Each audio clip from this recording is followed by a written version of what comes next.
नमस्कार दोस्तों, स्वागत है आपका हमारे YouTube चैनल पे।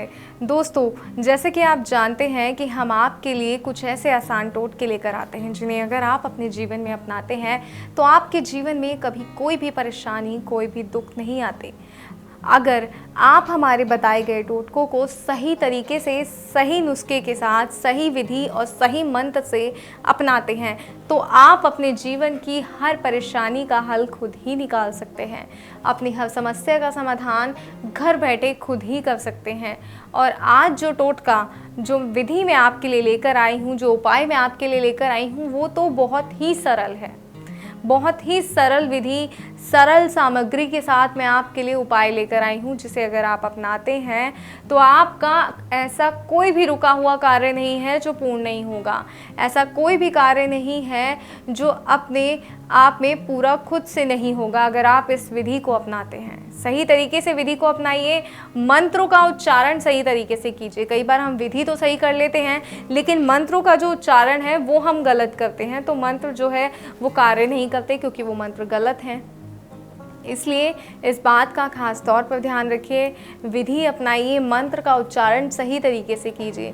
क्योंकि वशीकरण और संपूर्ण वशीकरण में फ़र्क सिर्फ इतना है कि वशीकरण होता है कि हमने कोई भी विधि कर दी और फिर हम कहते हैं कि हमारा कार्य सिद्ध नहीं हुआ, और संपूर्ण वशीकरण वो होता है हमें विधि और मंत्र दोनों का ध्यान रखना होता है कि विधि भी सही प्रकार से हो और मंत्र का उच्चारण भी सही प्रकार से हो, सही समय पर हो और पूर्ण रूप से हो। कई बार अधूरी विधि करने पर भी कार्य सिद्ध नहीं होता।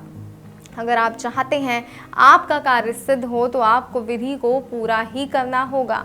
जो विधि मैं आज आपके लिए लेकर आई हूँ वो आपके जीवन को खुशहाल बना सकती है, आपकी ज़िंदगी से परेशानियों को हमेशा के लिए ख़त्म कर सकती है। तो आइए बताती हूँ कि वो क्या विधि है और क्या उसके लिए सामग्री आपको चाहिए होगी जिसे अपनाकर आप अपने जीवन की कठिनाइयों को समाप्त कर सकते हैं। तो दोस्तों, अब मैं आपको बताती हूँ कि आपको क्या सामग्री की आवश्यकता होगी। तो आपको इसके लिए चाहिए 77 राइस। अब आपको मैं बताती हूँ कि आखिर आपको करना क्या है। आपको इन 77 चावल के दानों को हाथ में लेना है और एक मंत्र का उच्चारण करना है। लेकिन उससे पहले आपको इस बात का ध्यान रखना है कि आपको ये विधि करने से पहले साफ तरीके से नहा धोकर एक वस्त्र पहनना है। महिला है या पुरुष है, एक ही वस्त्र पहनना है। कुछ भी वस्त्र पहनिए, वो आपके ऊपर डिपेंड करता है कि आप क्या पहनना चाहते हैं। तो एक वस्त्र पहनिए, एक साफ जगह पर बैठिए जहां आपको कोई भी देख ना पाए। उसके बाद ये चावल के दाने आपको लेने हैं और उस व्यक्ति का ध्यान करना है जिसे आप वश में करना चाहते हैं। जी हाँ, उस व्यक्ति का ध्यान कीजिए जिसे आप वश में करना चाहते हैं और 51 बार आपको मंत्र का जाप करना है।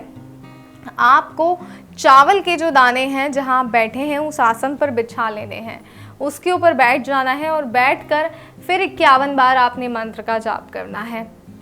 उसके बाद जब आप मंत्र का जाप कर लेंगे तो ये सभी चावल के दाने, 77 चावल के दाने एकत्रित कीजिए और एकत्रित करने के बाद इस चावल के दाने को आपको उस व्यक्ति को खिलाना है जिसे आप अपना बनाना चाहते हैं, जिससे आप कोई कार्य करवाना चाहते हैं, जिसके ज़रिए आप अपनी परेशानियों को हल करना चाहते हैं। आप किसी भी तरीके से उसे खिला सकते हैं। चावल के दाने खीर बनाकर खिलाइए या जिस भी तरीके से वो खाना चाहें वो आप उन्हें खिला सकते हैं।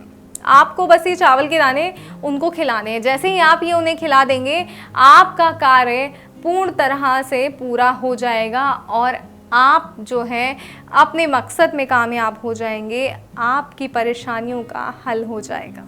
ध्यान रखिएगा, उस व्यक्ति को ये पता नहीं चलना चाहिए कि आप ये क्या कार्य कर रहे हैं, अन्यथा ये कार्य सफल नहीं होगा। इस बात का ध्यान आपने पूर्ण रूप से रखना है। और इसमें जो मंत्र मैं आपको बता रही हूँ, ये मंत्र आपको स्क्रीन पे दिए गए नंबर पर फ़ोन कर गुरुजी से प्राप्त करना है। गुरुजी आपको बताएंगे आपकी राशि और ग्रह के हिसाब का मंत्र। अगर उस मंत्र का आप सही तरीके से उच्चारण करते हैं, प्रयोग करते हैं तो ये कार्य पूर्ण रूप से सिद्ध होगा। ये कार्य बहुत ही प्रचंड तरीके से पूरा होगा। और कोई भी समस्या, परेशानी आपको है दोस्तों, किसी भी तरह की समस्या है जिसका समाधान करके आप थक गए हैं, तो स्क्रीन पे दिए गए नंबर पे फ़ोन करके गुरुजी से बात करें। अपनी समस्या, अपनी परेशानी का हल ज़रूर लें। क्योंकि गुरुजी के पास आपकी हर समस्या, हर परेशानी का हल है। तो बिना समय बर्बाद करें फ़ोन करें और अपने आप को और परेशान ना करें, अपने जीवन को खुशहाल बनाएं। जय माता दी।